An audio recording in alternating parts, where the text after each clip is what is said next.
Channel. Lecture 12 में आज हम बात करेंगे 10th नंबर पे फ्यूचर कंटिन्यूअस टेंस, जिसे हिंदी में कहते हैं अपूर्ण भविष्य काल। ठीक है, किसी भी टेंस के लिए 3 इंपॉर्टेंट फैक्ट होते हैं। उस टेंस की पहचान कैसे करें, ठीक, उस टेंस की सहायक क्रिया क्या होती है और उस टेंस की मुख्य क्रिया के साथ वर्ब का कौन सा फॉर्म यूज किया जाता है। ठीक, ये 3 इंपॉर्टेंट फैक्ट अगर आप सभी टेंस के बारे में जानते हैं तो आपको हिंदी अनुवाद को इंग्लिश में ट्रांसलेट करने में कोई प्रॉब्लम नहीं है। ठीक, चलिए स्टार्ट करते हैं। सबसे पहले फ्यूचर कंटिन्यूअस टेंस का पहचान कैसे करेंगे। अगर मुख्य क्रिया के साथ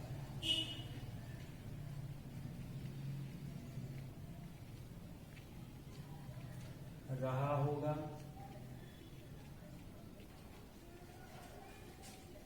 रही होगी,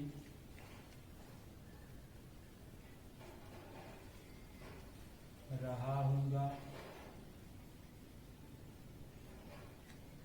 या फिर रहे होंगे। अगर मुख्य क्रिया के साथ रहा होगा, रही होगी, रहा होगा या फिर रहे होंगे अगर आता है तो वो होगा फ्यूचर कंटिन्यूअस टेंस। ठीक है, इस टेंस की सहायक क्रिया क्या होगी। जैसा कि हम जानते हैं फ्यूचर टेंस में विल और शैल। ठीक है, विल हम लगाते हैं, सबसे पहले शैल को देखते हैं।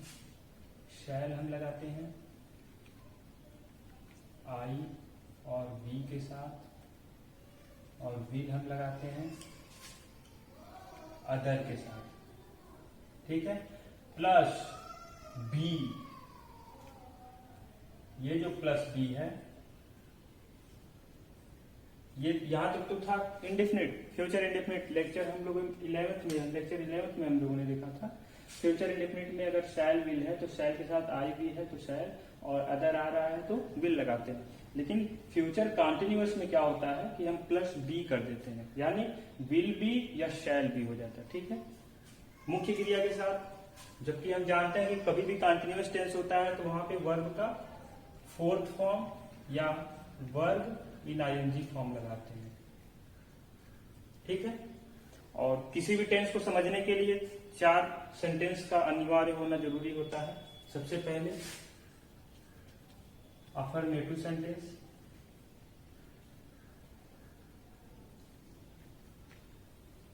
जिसे हिंदी में हम कहते हैं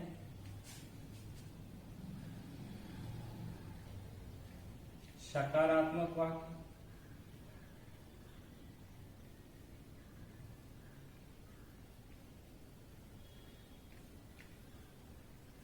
ठीक है,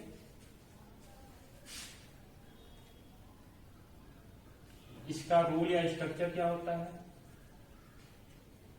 सभी सेंटेंस, जितने भी सेंटेंस होते हैं, चारों सेंटेंस के अपने रूल या स्ट्रक्चर होते हैं। इसी तरह से अफर्मेटिव सेंटेंस का स्ट्रक्चर क्या कहता है फ्यूचर कंटिन्यूअस टेंस में। सबसे पहले हम लगाते हैं subject plus will oblique shall plus be. जब फ्यूचर कंटिन्यूअस टेंस है तो बी कंपल्सरी हो जाता है, plus verb ING plus object. ठीक, अब इसको समझते हैं एग्जाम्पल से। जैसे राम तो हो गया था, वह गाना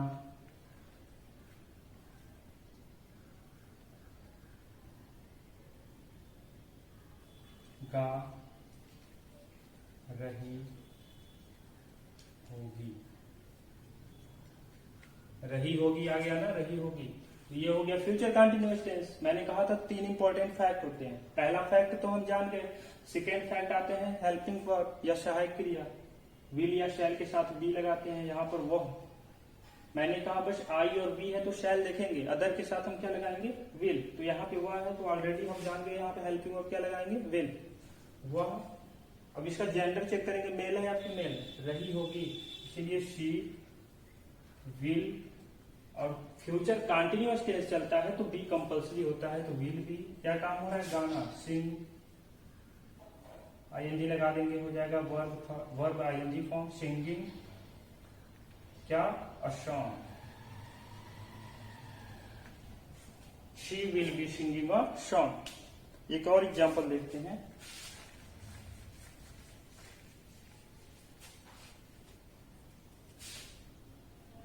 मैं रोज पढ़ रहा हूँगा। मैं रोज पढ़ रहा हूँगा, मेरा काम रोज पढ़ने का है, ठीक है। मैं रोज पढ़ रहा हूँगा। मैं का होता है आई, आई के साथ हम क्या लगाते हैं, शैल। आई शैल बी, क्योंकि कॉन्टिन्यूअस टेंस है तो बी कंपलसरी है। क्या काम हो रहा है, पढ़ने का, रीड, इसमें आईएनजी लगाएंगे, reading. I shall be reading, क्या, डेली, रोज हो रहा है ना तो daily. I shall be reading daily, ठीक है। ये था आपका अफर्मेटिव सेंटेंस। ऐसे ही हम निगेटिव सेंटेंस में देखेंगे।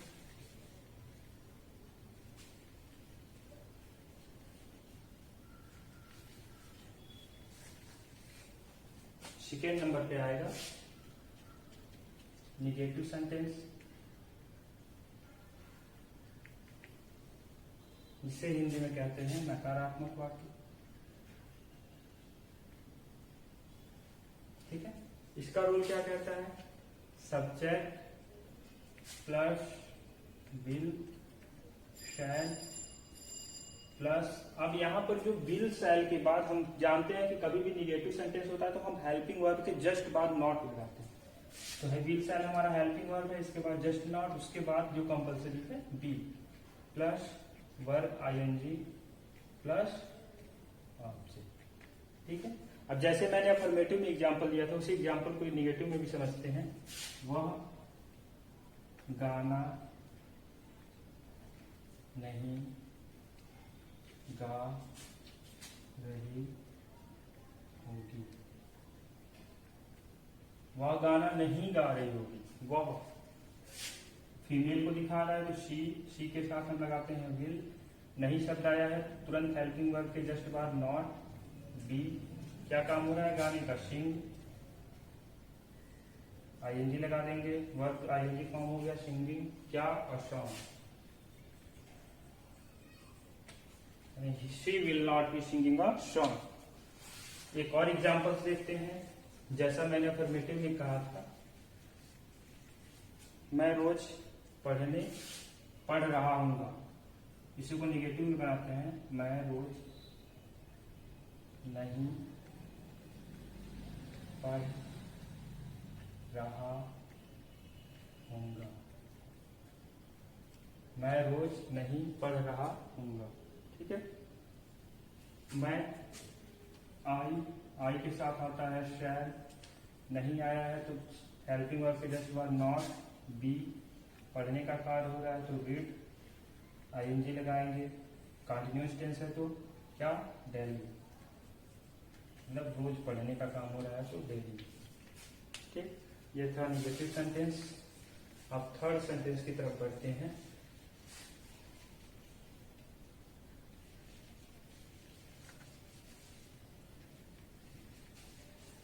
जिसे हम कहते हैं इंट्रोगेटिव सेंटेंस।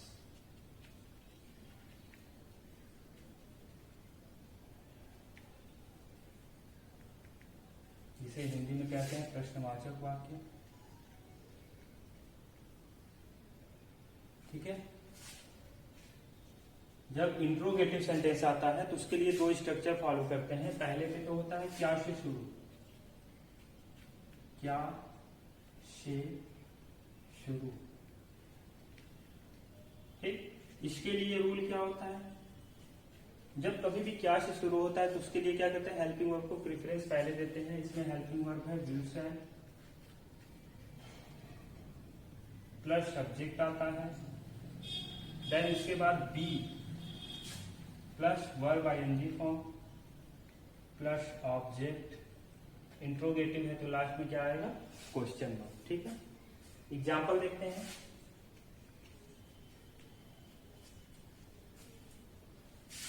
जैसे मैंने अफर्मेटिव निगेटिव में एग्जाम्पल दो रखा था, वैसे उसी एग्जाम्पल को यहाँ पर रिपीट करते हैं, लेकिन क्या रहेगा इंट्रोगेटिव सेंटेंस में। क्या वह गाना गा रही होगी। क्या वह गाना गा रही होगी? क्या से शुरू है? वह है, विल लगाएंगे। विल फीमेल है इसलिए she. Will she be singing a song?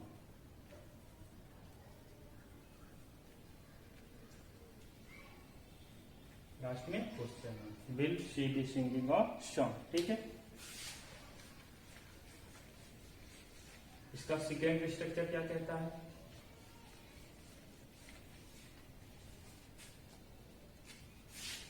Question word बीच में आने पर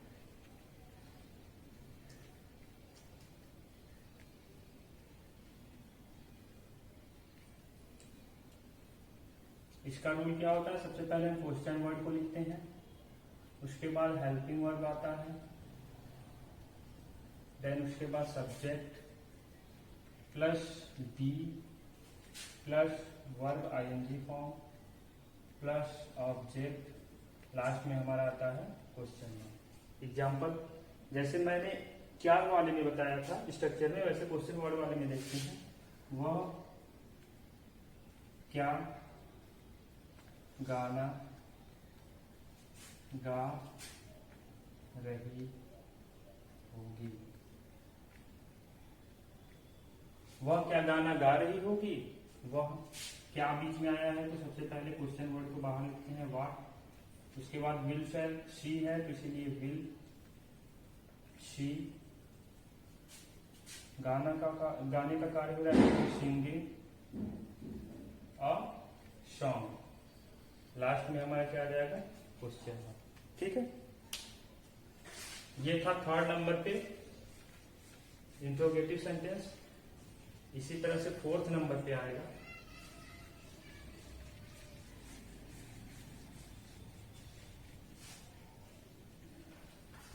interrogative negative sentence. Interrogative negative sentence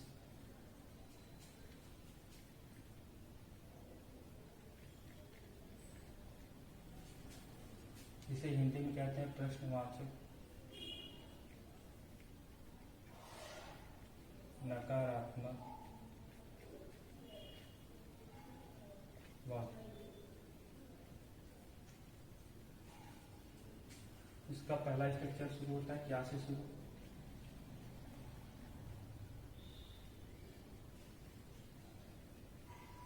rule क्या होता है? Will shall plus subject plus not plus be plus verb ING form plus object plus last में question. ठीक, example क्या होगा? क्या वह गाना नहीं गा रही होगी? क्या वह गाना नहीं गा रही होगी?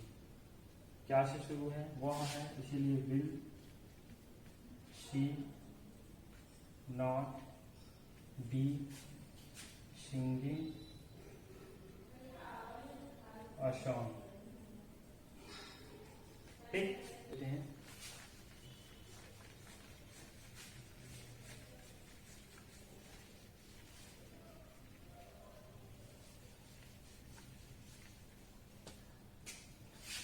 क्वेश्चन वर्ड बीच में आने पर